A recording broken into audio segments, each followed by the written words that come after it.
नमस्ते फ्रेंड्स, आप सभी व्यूअर को नए वर्ष की हार्दिक बधाइयाँ एवं शुभकामनाएं। और आज चूँकि नए वर्ष का पहला दिन है तो नए वर्ष का पहला दिन है और गुलाब की बात हो जाए तो उसमें कहना ही क्या। तो आज हम इस कश्मीरी रोज़ पे बात करेंगे कि इन्हें कैसे लगाएं और इनका रखरखाव कैसे करें कि विंटर के सीज़न में ये खूब फ्लावरिंग करें हमारे यहाँ। तो जैसे कि आप देख पा रहे हैं मेरे यहाँ भी ये कश्मीरी रोज़ लगा हुआ है और इसकी यही पहचान है कश्मीरी रोज़ की कि इसमें कांटे नहीं होते हैं। आप पूरे प्लांट्स में देखेंगे तो ये बिल्कुल एक भी कांटे इसमें नहीं लगते हैं। और इसमें सबसे बड़ी बात है कि एक साथ बहुत सारी कलियाँ आती हैं। आपको दिखाऊं फ्रेंड्स, ये देखिए इसमें कितनी सारी कलियाँ आई हुई हैं। यहाँ देखिए ये पूरे बंचेज में फूल आते हैं इसमें, इसकी यही खासियत है। तो आप अपने यहाँ जैसे रोज़ प्लांट और भी लगाते हैं वैसे आप एक कश्मीरी रोज़ भी लगाएं। आपके गुलाब का जो गार्डन है उसकी रौनक ही बढ़ जाएगी। तो और उसके साथ साथ देखिए जब बहुत ज़्यादा कलियाँ आती हैं तो फूल भी बहुत खिलते हैं और उसके साथ साथ ये बहुत ज़्यादा इस तरह के फूल भी गिरते रहते हैं। तो इसकी भी डेड हेडिंग बहुत ज़्यादा ज़रूरी है।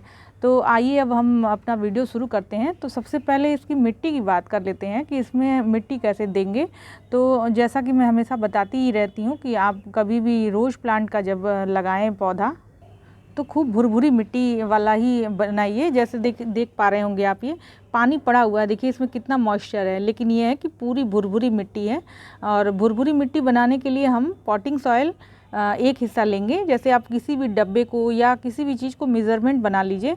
तो अगर किसी मग को आप मान लीजिए बनाते हैं तो एक मग अगर आप मिट्टी लेते हैं तो एक मग उसमें आप सैंड या रेत जिसको बोलते हैं वो ले लीजिए। और अगर ये आपको मिल जाए ये राइस हस्क तो ये भी आप ले लीजिए। और एक हिस्सा आपको गोबर की खाद या वर्मी कंपोस्ट मिल जाए तो ले लीजिए। गोबर की खाद देखिए इसमें सड़ी हुई मिलाइए और नहीं तो आप हो पाए तो वर्मी कंपोस्ट ही मिलाइए, क्योंकि गोबर की खाद से थोड़ा फंगस का डर रहता है और रोज़ प्लांट जो है वो फंगस से बहुत ज़्यादा दिक्कत हो जाती है इसको। तो कम से कम 1 साल पुराना गोबर का खाद हो तभी आप उसको लीजिए, वरना आप वर्मी कंपोस्ट ही ले लीजिए तो वो ठीक रहेगा। तो आप एक हिस्सा पूरा वो ले लीजिए। इन चारों को एक साथ मिला करके और उसमें साफ फंजीसाइड या कोई भी इस तरह का ट्राइकोडर्मा या जो भी आपके पास कोई भी फंगीसाइड हो तो आप उसको भी 1 चम्मच मिला लीजिए मिट्टी में। और मिला करके खूब अच्छी सी मिट्टी बन जाएगी। और आप एकदम इसी तरह का पोरस मिट्टी बना लीजिए जिससे एकदम भुरभुरी हो, हाथ में लेने पे ऐसे बंधे नहीं, वो वाली मिट्टी चिकनी मिट्टी ना होने पाए, ऐसी ही मिट्टी बना लीजिए और पौधे को लगा लीजिए। अभी तो विंटर का सीज़न है तो आप पौधे को लगाने के बाद आप तुरंत उसको धूप में भी रख सकते हैं। और अगर गर्मियों में का मौसम है, बहुत तेज़ धूप हो रही है, अप्रैल मई का महीना है, तो आप थोड़ी छाया में 1 हफ्ते रखिए, उसके बाद धूप में रखिएगा। लेकिन विंटर के टाइम में ऐसा करने की ज़रूरत नहीं है। आप प्लांट लगाइए और विंटर में धूप में रख दीजिए ताकि इसके जड़ों में किसी तरह का कोई फंगस ना लगने पाए। तो आप धूप में रख दीजिए और अच्छे से इसमें वाटरिंग करिए। कम से कम 10 दिन 15 दिन पौधे को ऐसे ही रहने दीजिए, इसमें किसी भी तरह का। हाँ, एक चीज़ और हम करेंगे, जब भी हम प्लांट लगाएं खास करके गुलाब का पौधा लगाएं, चाहे वो कश्मीरी रोज़ हो, चाहे ये इस तरह के एचटी वैरायटी या फ्लोरीबंडा, किसी भी वैरायटी का गुलाब हम लगा रहे हैं अपने घर में, तो ये ज़रूर करें कि एप्सम सॉल्ट पानी में मिला करके 1 चम्मच एप्सम सॉल्ट, ये देखिए इस तरह का होता है पाउडर जैसा। अब इसे तो पैकेट में से निकाल के मैंने निकाल ली, इस तरह का होता है। तो ये एप्सम सॉल्ट आप 2 ग्राम लगभग 1 लीटर पानी में मिला करके पूरे पौधे में ऐसे ऊपर से दे दीजिए, ऐसे, ताकि पत्तियों पे भी पड़ जाए और मिट्टी में तो चला ही जाए। उससे क्या होगा कि पौधा स्ट्रेस में नहीं आएगा। कभी भी हमको कोई भी पौधा मुरझाया हुआ अगर हम नर्सरी से लाते हैं या किसी भी तरह का किसी भी मतलब दिक्कत में है पौधा, तो हम उसमें अगर एप्सम सॉल्ट डाल देते हैं तो 50% चांसेज होते हैं कि वो पौधा सर्वाइव कर जाएगा, क्योंकि एप्सम सॉल्ट स्ट्रेस रिलीज करता है पौधों का। ये जो क्लोरोफिल बनता है पौधे में, वो बनाने में हेल्प करता है। और आप एप्सम सॉल्ट का अगर उपयोग अपने पौधों में करते हैं तो आप देखेंगे कि उसमें डिजीज़ भी कम लगती हैं और पत्तियाँ आप बहुत सारे ऐसे पौधे की देखते हैं, एकदम नर्सरी से जब हम लोग लाते हैं पौधा तो देखते हैं कि एकदम पत्तियाँ पूरी चमकदार हैं, और हम अपने घर जब रखते हैं तो वो धीरे धीरे करके पत्तियाँ भी ख़राब होने लगती हैं और तमाम प्रकार के डिजीज़ लगने लगते हैं। तो वो होता यही है कि हम एप्सम सॉल्ट का हम जब उपयोग करते हैं, ख़ास करके गुलाब के लिए, अगर आप गुलाब लगा रहे हैं तो एप्सम सॉल्ट ज़रूर रखिए, और जब भी पौधा आप लगा रहे हैं तो उसमें एप्सम सॉल्ट वाला ही पानी दीजिए। जैसे एप्सम सॉल्ट आपने घोल लिया 2 ग्राम, और वही पानी आप मग का ऊपर पौधे पे भी डाल दीजिए और मिट्टी में भी वो चला जाए। तो उससे क्या होता है कि पौधा एकदम फ्री हो जाएगा और अच्छे से उसकी जड़ें फैलेंगी, और जो इसके रूट होती हैं, जो खाना बनाने वाली आप सफ़ेद सफ़ेद रूट देखते होंगे हर पौधे में रहती हैं, वही खाना बनाती हैं। तो उसको ये खाना बनाने में मदद भी करता है एप्सम सॉल्ट। और ये कश्मीरी गुलाब में आप वाटरिंग रोज़ करिए, थोड़ा इसमें मॉइस्चर बना करके रखिए, जैसे पानी ठहरे नहीं, ड्रेन आउट हो जाए, लेकिन ये है कि थोड़ा थोड़ा मॉइस्चर भी बना रहे पौधे में। ऐसा ना हो कि पूरी तरह से ड्राई नहीं होने देना चाहिए पौधों को। इससे क्या होता है, एक तो फ्लावरिंग आपकी लंबी टिकी रहेगी और पौधे में हरियाली भी रहेगी और हर चीज़ मतलब उसका अच्छा रहेगा।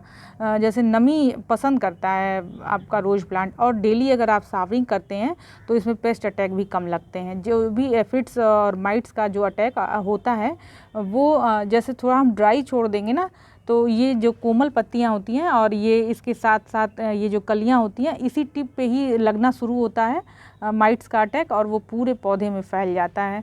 तो हमें थोड़ा सा मॉइस्चर बना के रखना है, और शावरिंग भी हम रोज़ करेंगे तो माइट्स का भी खतरा नहीं रहता है।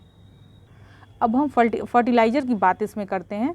तो फर्टिलाइज़र में क्या है कि ऑर्गेनिक फर्टिलाइज़र में हम इसमें काऊ डंग मैन्योर भी दे सकते हैं, और सरसों की खली का खाद भी दे सकते हैं। हर हफ्ते आप, जैसे सरसों की खली इस समय विंटर का सीज़न है, सब लोग बना करके अपने पौधों में देते हैं, तो आप रोज़ प्लांट में भी दीजिए, वो इसमें अच्छा काम करता है।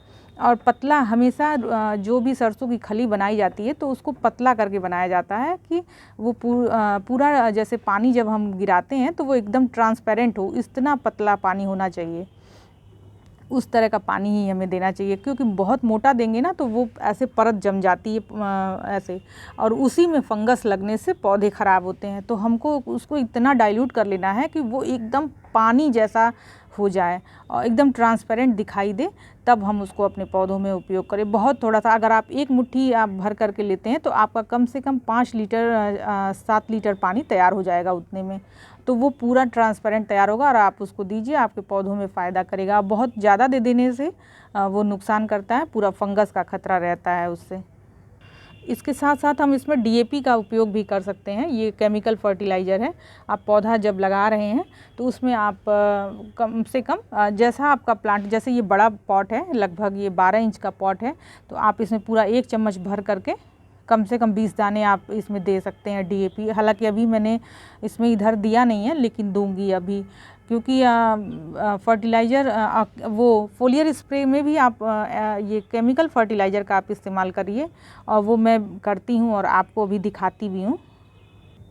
रोज़ प्लांट के लिए देखिए, जो मतलब बड़े रोजेरियंस हैं वो लोग तो एकदम शेड्यूल में इनको खाना देते हैं, लेकिन हम उतना ना समझ पाएंगे ना हम उतना दे पाएंगे। तो इसके लिए हमें एनपीके का इस्तेमाल करना है, क्योंकि एनपीके में क्या है कि इसमें नाइट्रोजन, फास्फोरस और पोटेशियम की मात्रा समान है, मतलब एक ही बराबर है। ये हमारा 19-19 है एनपीके, और ये पिंक कलर में या स्काई ब्लू कलर में आप देखिए इस तरह का आता है। ये पिंक में या स्काई ब्लू कलर में ही आता है, और वाइट में भी आता है कभी कभी। तो आप इसको ले लीजिए और 2 ग्राम की मात्रा 1 लीटर पानी में डिज़ोल्व कर लीजिए और पूरा उसको फोलियर स्प्रे कर दीजिए। जैसे आज दिया हमने, तो कल हम किसी माइक्रो न्यूट्रिएंट का इसमें देंगे, जैसे आप सीवीड डिस्ट्रैक्ट इसमें दे सकते हैं। और उस पर मेरी पूरी एक वीडियो है कि ग्रेन्यूल फॉर्म में कैसा होता है और प्लांट ग्रोथ रेगुलेटर क्या होता है उसके बारे में भी है। मैंने वो भी काम करता है। सीवीड का जो लिक्विड फॉर्म में आता है वो उसमें बहुत अच्छा काम करता है। एक सेपरेट वीडियो मेरी इस पे है, आप इसको ज़रूर देखिएगा, आपको बहुत नॉलेज होगी। तो ये पहले दिन ये दीजिए, दूसरे दिन हमें वो सीवीड एक्सट्रैक्ट का घोल बना करके और पूरे वही 2 ml ही देना है, कभी भी हम रेशियो जब भी रखें तो 2 ग्राम की रखें या 2 ml की रखें। अच्छा, 2 ग्राम जब हम इसको देते हैं तो उसमें 1 ग्राम की मात्रा में एप्सम सॉल्ट भी मिला लीजिए। ये वाला, ये देखिए, ये वाला एप्सम सॉल्ट मिला, इन दोनों का घोल, इन दोनों को मिला लीजिए और आप दीजिए अपने ये रोज़ प्लांट में। अच्छा, उसके बाद से 1 लीटर में ये दोनों मिला लिया, मतलब 2 ग्राम ये 1 ग्राम ये मिला करके और आप पूरा फोलियर स्प्रे कर दीजिए। और आपके जो भी और भी प्लांट जो भी जैसे लगे हुए हैं, जैसे इधर लगे हुए हैं, आप उसमें सब में दे दीजिए। तो ये बहुत अच्छा काम करता है अगर आप कुछ भी नहीं इस्तेमाल करना चाहते हैं। अच्छा, उसके साथ साथ और भी जो फर्टिलाइज़र यूज किया जाता है वो ये है, देखिए, ये है 1261 NPK। इसमें क्या है, 12% आपका नाइट्रोजन है और 61% आपका फॉस्फोरस है और पोटाश इसमें नहीं है। तो इससे क्या होता है कि ये और ये किस स्टेज में दिया जाता है ये भी मैं आपको बता दूं कि इसको छोटे प्लांट में दिया जाता है। जैसे कि देखिए, ये बहुत छोटा सा प्लांट है, ऑनलाइन मैंने मंगाया था। ये बहुत छोटा सा प्लांट है, इसको भी ऑनलाइन ही मंगाया था मैंने। तो आप इस तरह के प्लांट में इसका इस्तेमाल, जैसे नया आपका प्लांट है तो आप 1261 का इस्तेमाल करेंगे, क्योंकि अभी आपको फ्लावर तो चाहिए नहीं, अभी आपको चाहिए कि इनकी जड़ें खूब इस्टेब्लिश हों और पत्तों की बढ़वार हो, उसके बाद फूल लेने की बारी आएगी। तो इसका इस्तेमाल करते हैं। और इसका इस्तेमाल हम कैसे करते हैं ये भी आप जान लीजिए कि इसको भी 2 ग्राम की मात्रा इससे लेनी है और 2 ग्राम की मात्रा आप NPK भी ले लीजिए। मतलब मैं ऐसा जैसा करती हूँ आपको बता रही हूँ, और आप मेरे फ्लावर्स की कंडीशन देख ही सकते हैं। तो ये 1261 लेंगे 2 ग्राम और NPK लेंगे भी 2 ग्राम और 1 ग्राम हम एप्सम सॉल्ट लेंगे। मतलब ये कहने का मेरे कि आप NPK और ये जो 2 घोल मिला रहे हैं इसमें 2 ग्राम की मात्रा आप ये 1261 भी मिला लीजिए।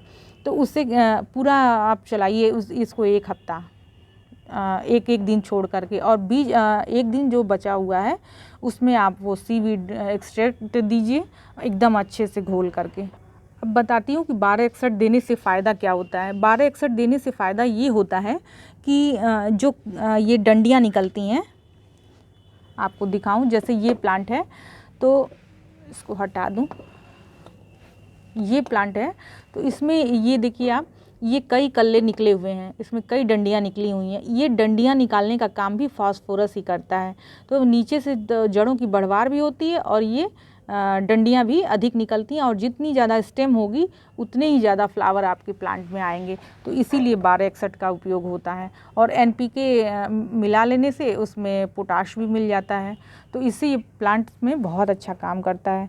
तो आप भी इसका इस्तेमाल कर सकते हैं। और इस तरह से आप तब तक करिए जब तक कि जैसे ये बड़ हैं, ये मैच्योर होकर के इसमें कलर दिखाई देने लगेगा कि कौन सा फूल खिलने वाला है, तब आप उसको बंद कर दीजिए। और जब तक फ्लावरिंग हो रही है तब तक आप किसी खाद का उपयोग ना करिए, किसी भी ये केमिकल का इस्तेमाल मत करिए। और जब पूरी फ्लावरिंग हो जाए तो आप पूरे बंच को काट दीजिए। प्रूनिंग जैसे हम करते हैं, जब फूल आने के बाद प्रूनिंग करते ही हैं, तो आप वो कर दीजिए और उसके बाद से फिर ये इस केमिकल फर्टिलाइज़र का उपयोग करिए। और ये मिट्टी में आप ऑर्गेनिक खाद का ही इस्तेमाल करिए। चाहे तो आप मिट्टी में भी इसको दे सकते हैं, लेकिन मिट्टी में मैं कम ही देती हूँ, ये फोलियर स्प्रे कर देती हूँ और उसका मुझे ठीक रिजल्ट मिलता है। आप मेरी वीडियो में बने रहेंगे तो आपको ये जानकारी होती रहेगी कि मैं क्या क्या फीड कराती हूँ अपने गुलाब के पौधों को। तो आप मेरी वीडियो में बने रहिएगा। और आगे की बातें अब अगली वीडियो में करूँगी, क्योंकि वीडियो बहुत ज़्यादा लंबी हो जा रही है। तो आपको मेरा ये वीडियो अगर अच्छा लगा हो तो इसे लाइक करिएगा, शेयर करिएगा और मेरे चैनल को सब्सक्राइब भी करिएगा। और इसके साथ साथ ये मेरे नए जो गुलाब खिले हुए हैं, देखिए, इन्हें भी मैं दिखा दूं। और वीडियो को समाप्त करते हुए अब अगली वीडियो में मिलेंगे। नमस्ते फ्रेंड्स।